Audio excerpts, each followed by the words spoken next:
Class 9th। आज से हम लोग स्टार्ट कर रहे हैं बेटा चैप्टर 6th, और चैप्टर 6th है हमारा लाइंस एंड एंगल्स। ठीक है, तो चैप्टर 6 में लाइंस और एंगल्स हम लोग पढ़ेंगे। इसमें जो पहली डेफिनेशन है हमारी वो है पॉइंट।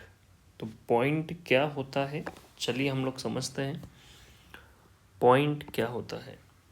तो बेटा, यदि हमारे हाथ में कोई पेन है या पेंसिल है और उस पेन या पेंसिल से यदि हम किसी कागज़ पर एक टिप लगा दें, ठीक है, यदि किसी कागज़ पर हम एक टिप लगा दें तो जो टिप हम लगाते हैं उन टिप से वहाँ पर कागज़ पर क्या बनता है, एक डॉट बनता है। ठीक है, जैसे आप लोग यहाँ पर 4 डॉट देख पा रहे हैं। ये पहला डॉट, ये सेकंड वाला डॉट, ये थर्ड वाला डॉट और ये फोर्थ वाला डॉट। तो पेन या पेंसिल से कागज़ पर या मार्कर से बोर्ड पर यदि हम एक टिप लगाते हैं, उस टिप से जो डॉट बनता है उस डॉट को ही हम क्या कहेंगे बेटा, पॉइंट्स कहेंगे। क्या कहेंगे, पॉइंट्स कहेंगे। ठीक है, तो पॉइंट समझ में आया आपको क्या होगा। पेन या पेंसिल से कागज़ पर हम एक जो टिप लगाते हैं उस टिप से जो डॉट बनता है उसे हम क्या कहेंगे, पॉइंट कहेंगे। ओके, और इन पॉइंट को हम कैपिटल लेटर से रिप्रेजेंट करते हैं बेटा। किससे रिप्रेजेंट करते हैं, कैपिटल लेटर से। ठीक है, जैसे ये पहला जो पॉइंट है इसको मैं ए से रिप्रेजेंट करता हूँ, मैं लिख दूंगा इसको पॉइंट ए। जो सेकंड वाला पॉइंट है इसको मैं बी से रिप्रेजेंट करूँगा और ये हो जाएगा आपका पॉइंट बी। उसी प्रकार से जो थर्ड वाला पॉइंट है इसको मैं सी से रिप्रेजेंट करूँगा और ये हो जाएगा आपका पॉइंट सी। और लास्ट वाला जो पॉइंट है इसको मैं डी नाम दे देता हूँ, तो ये हो जाएगा आपका पॉइंट डी। ठीक है, तो इस बात का विशेष ध्यान रखना है कि जो पॉइंट्स होंगे उनको आपको कैपिटल लेटर से रिप्रेजेंट करना है। साथ ही साथ में जो पॉइंट होता है उस पॉइंट को आप किसी भी लेंथ, किसी भी विड्थ और किसी भी थिकनेस, कहने का मतलब ये है कि पॉइंट थोड़ा छोटा भी हो सकता है, पॉइंट थोड़ा सा बड़ा भी हो सकता है। इसमें लेंथ, विड्थ या थिकनेस पॉइंट की कंसिडर नहीं की जाती है। ठीक है, तो पॉइंट जो होता है उसकी ना ही कोई लेंथ होती है, ना ही कोई विड्थ होती है, ना ही कोई थिकनेस होती है। तो ये बात क्लियर हुई है आपको। यहाँ पर 2-3 चीज़ें पढ़ी है हम लोगों ने पॉइंट के बारे में। पहली बात तो जो टिप हम लोग लगाते हैं, उस टिप से जो डॉट बनता है बेटा, उस डॉट को ही हम क्या कहेंगे, पॉइंट कहेंगे। पॉइंट को हम कैपिटल लेटर से शो करेंगे। ठीक है, और साथ ही साथ पॉइंट की कोई भी लेंथ, विड्थ या थिकनेस नहीं होती है। इसके नीचे हमने डेफिनेशन लिख रखी है, इसको एक बार पढ़ लेते हैं। A tiny dot give us an idea of a point. जो छोटा सा डॉट होता है वो हमको पॉइंट का एक आइडिया देता है, या वही पॉइंट होता है। A point has no dimension, point की कोई डायमेंशन नहीं होती है, जैसे कि लेंथ, विड्थ या थिकनेस। मतलब ना तो पॉइंट की कोई लेंथ होगी, ना विड्थ होगी, ना ही थिकनेस होगी। Capital letter such as A B C D X Y Z are used to name points. और पॉइंट्स को हम कैपिटल लेटर से रिप्रेजेंट करते हैं बेटा। ठीक है, कोई भी लेटर हो वो कैपिटल लेटर होना चाहिए। आई होप आपको पॉइंट क्लियर हुआ होगा। अब पॉइंट के बाद हम लोग आते हैं लाइंस पर। तो लाइंस क्या होती है, ऐसा जियोमेट्रिकल शेप जिसके दोनों ही साइड एरो हो, ऐसा जियोमेट्रिकल शेप जिसके दोनों ही साइड एरो हो उसे हम क्या कहेंगे बेटा, लाइन कहेंगे। ठीक है, अब ये जो एरो है, दोनों ही साइड जो एरो है, ये एरो इंडिकेट करते हैं कि ये दोनों पॉइंट फ्री है। ठीक है, दोनों ही एंड फ्री है, मतलब इस डायरेक्शन में भी ये लाइन जो है मूव कर रही है और इस डायरेक्शन में भी ये जो लाइन है वो मूव कर रही है। ठीक है, ये कहीं भी रुक नहीं रही है बेटा, इसका कोई भी स्टॉप नहीं है। ठीक है, तो दोनों ही डायरेक्शन में ये मूव कर रही है, और जो दोनों ही डायरेक्शन में मूव करती है लाइन, तो हम उसको एरो से इंडिकेट करते हैं। अब लाइन का यदि हमको नाम देना है तो लाइन का नाम हम कैसे दे सकते हैं, तो लाइन को नाम देने के 2 तरीके हैं बेटा। एक तो आप इसको स्मॉल लेटर से नाम दे सकते हैं, जैसे ये लाइन एल हो गई, या लाइन एल आपको नहीं देना है तो आप इसको लाइन एम कह सकते हैं, या लाइन एन भी कह सकते हैं। ठीक है, तो लाइन को हम स्मॉल लेटर से, सिंगल स्मॉल लेटर से नाम दे सकते हैं। या फिर इसको नाम देने का एक और तरीका है, इसका नेमिंग का एक और तरीका है कि ये जो दोनों एरो है इनके पीछे आप 2 पॉइंट ले लो, ठीक, और ये जो पॉइंट हैं इन पॉइंट को आप कैपिटल लेटर से रिप्रेजेंट कर दो। तो ये मैंने इस लाइन को कैपिटल लेटर से रिप्रेजेंट कर दिया है। अब इन दोनों ही लेटर से इस लाइन को हम पढ़ सकते हैं। इसको हम लाइन ए बी भी पढ़ सकते हैं, या इसको हम लाइन बी ए भी पढ़ सकते हैं। ठीक है, तो इसको हम ऐसा भी पढ़ सकते हैं लाइन ए बी, या इसको हम पढ़ सकते हैं लाइन बी ए। लाइन को आप बेटा दोनों ही साइड से पढ़ सकते हो, ए बी भी पढ़ सकते हो और बी ए भी पढ़ सकते हो। ठीक है, तो लाइन ए बी या लाइन बी है। और साथ ही साथ में इसको लिखने का एक तरीका और होता है कि यदि आपको ए बी के आगे लाइन वर्ड नहीं लिखना है, ठीक है, तो इसका आप सिंबल भी लगा सकते हो। इसको आप ऐसे भी लिख सकते हो लाइन ए बी, और उसी प्रकार से लाइन बी ए को भी आप इस प्रकार से लिख सकते हो लाइन बी ए। ठीक है, या तो आप लाइन वर्ड लिख दो या लाइन का सिंबल बना दो। आई बात समझ में? तो ये दूसरी डेफिनेशन हो गई है हमारी लाइन। चलिए पढ़ लेते हैं इसको एक बार। The arrow head indicate the line extended endlessly in both direction. ये जो एरो है ये शो करते हैं कि ये जो लाइन है दोनों ही तरफ बिना कहीं रुके दोनों ही डायरेक्शन में मूव कर रही है। Line has no end point. Line का कोई एंड पॉइंट नहीं होता है, मतलब लाइन कहीं भी ख़त्म नहीं होती है। ठीक, इसके बाद हम लोग आते हैं लाइन सेगमेंट पे। तो जैसा कि नाम में ही लिखा हुआ है लाइन सेगमेंट, और सेगमेंट का मतलब होता है बेटा टुकड़ा। सेगमेंट का मतलब क्या होता है? टुकड़ा, मतलब लाइन का टुकड़ा। तो सबसे पहले मैं एक काम करता हूँ, यहाँ पर एक लाइन को ड्रॉ कर लेता हूँ। ये एक लाइन है।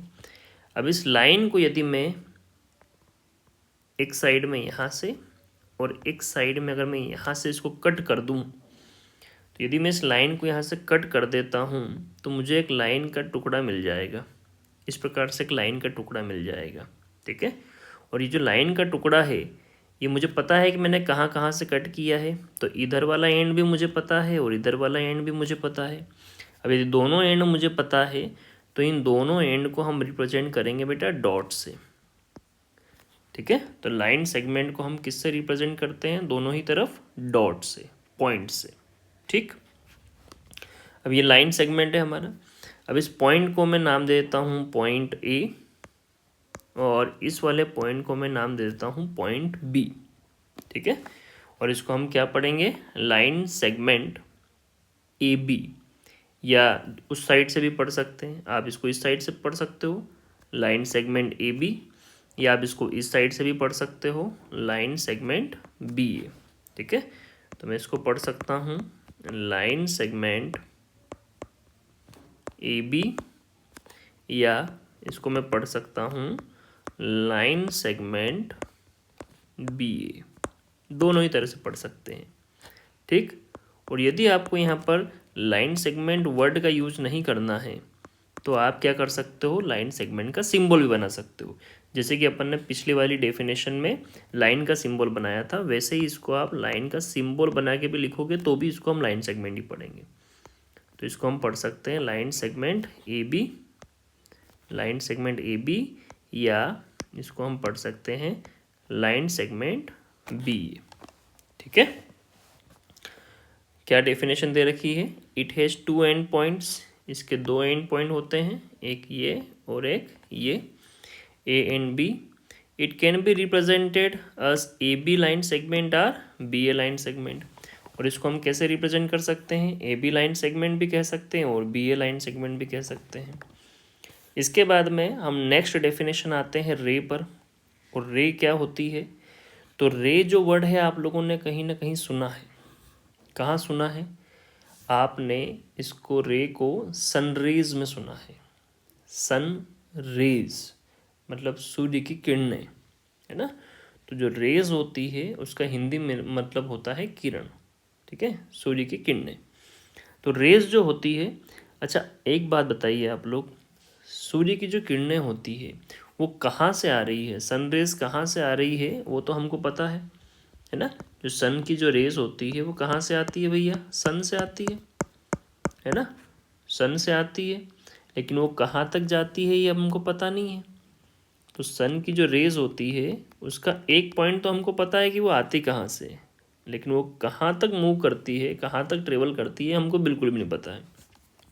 तो जिस प्रकार सनरेज के बारे में हमको एक पॉइंट उसका पता रहता है, ठीक है, और एक पॉइंट का पता नहीं है वो कहाँ तक जा रही है, तो उसी प्रकार जो रे होती है उसका सिंबल भी ऐसा ही बनता है बेटा, कि एक एंड तो उसका पता है और जो पता है उसको हम शो करते हैं पॉइंट से, और जो एंड पता नहीं है मतलब कहाँ तक मूव करेगा उस एंड को हम शो करेंगे एरो से, ठीक है। तो रे का जो सिंबल बनेगा वो हमेशा इस प्रकार से बनेगा कि एक तरफ जो है उसके, एक मिनट, एक तरफ जो है उसके हमेशा पॉइंट होगा बेटा, और एक तरफ जो है उसके एरो होगा। और ये पॉइंट क्या शो करता है कि रे यहाँ से स्टार्ट हुई है पॉइंट ए से, और ये एरो क्या शो करता है कि वो इस डायरेक्शन में रे मूव कर रही है, ठीक। अब यदि मुझे इस रे को नाम देना है तो मैं क्या करूँगा, यहाँ पर तो मेरे पास ये फिक्स्ड एंड है तो इसको मैं पॉइंट से शो कर दूंगा, है ना।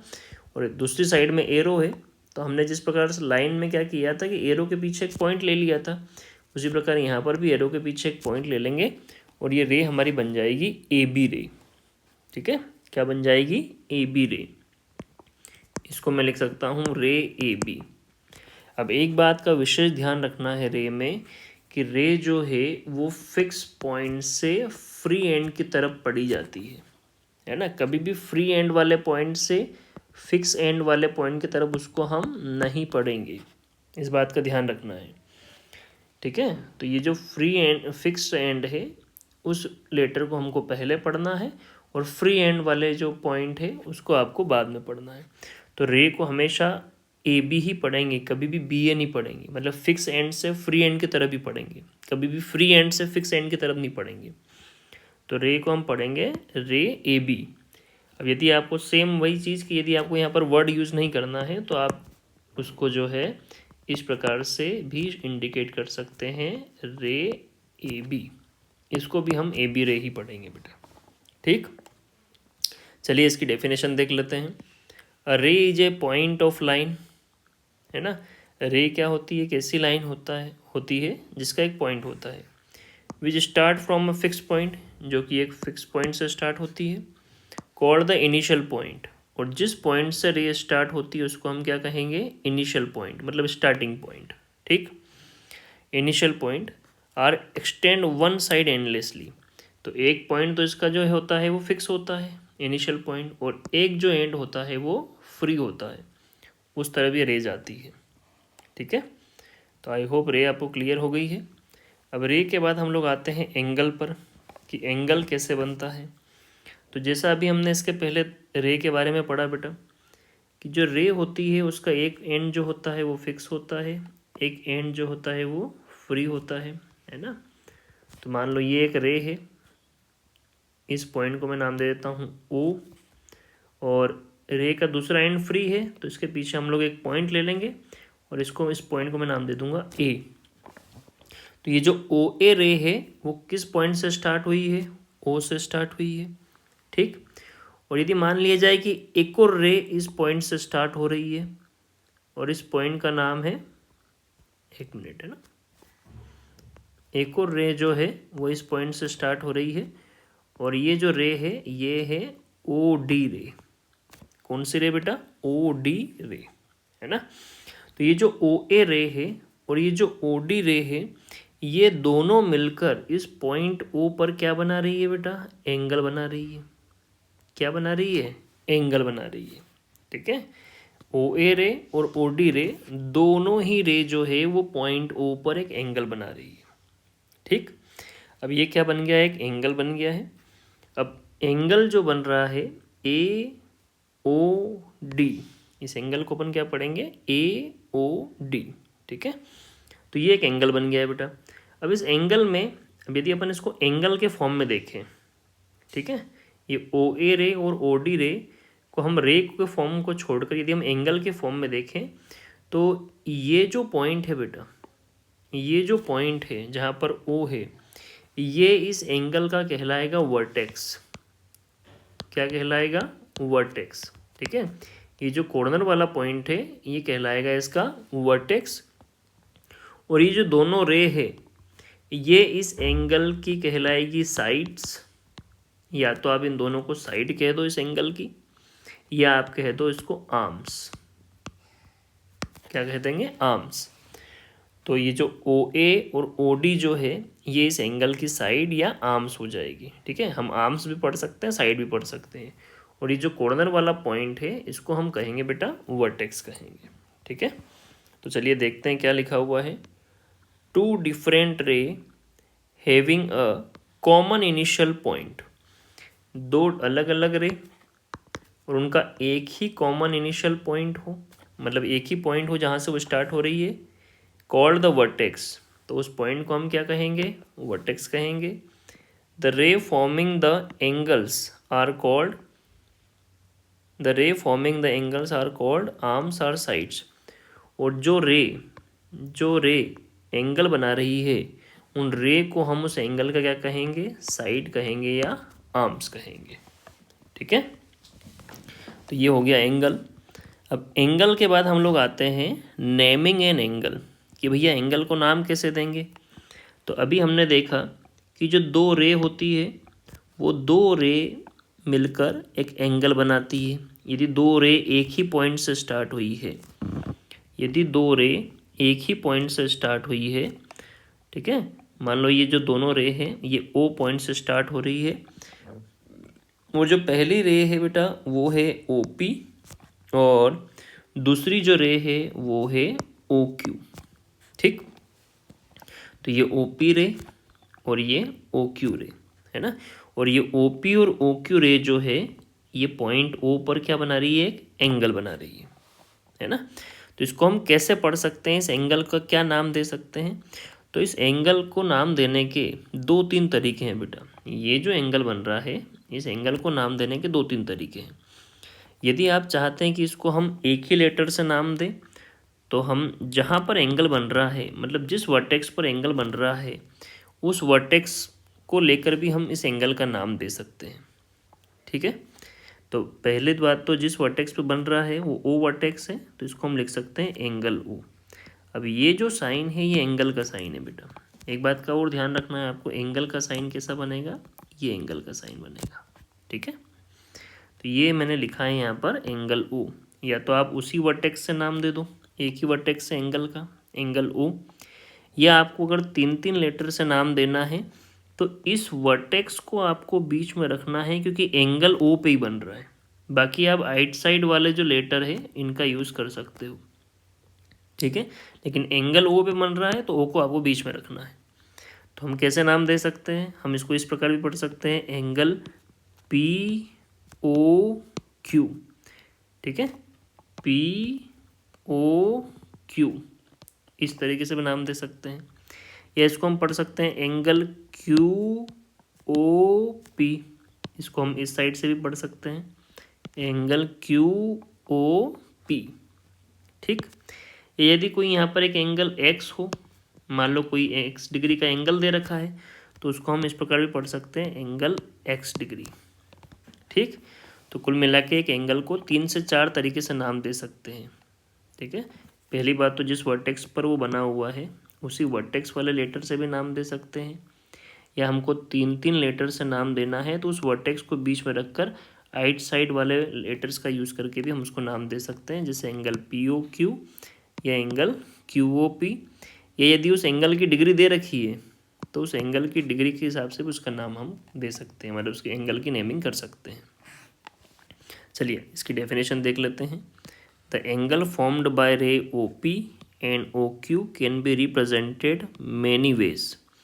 जो ओ पी और ओ क्यू रे के द्वारा जो एंगल बना है उसको हम कई प्रकार से रिप्रेजेंट कर सकते हैं, जैसे angle P O Q, angle Q O P, angle O या एंगल एक्स। ठीक है।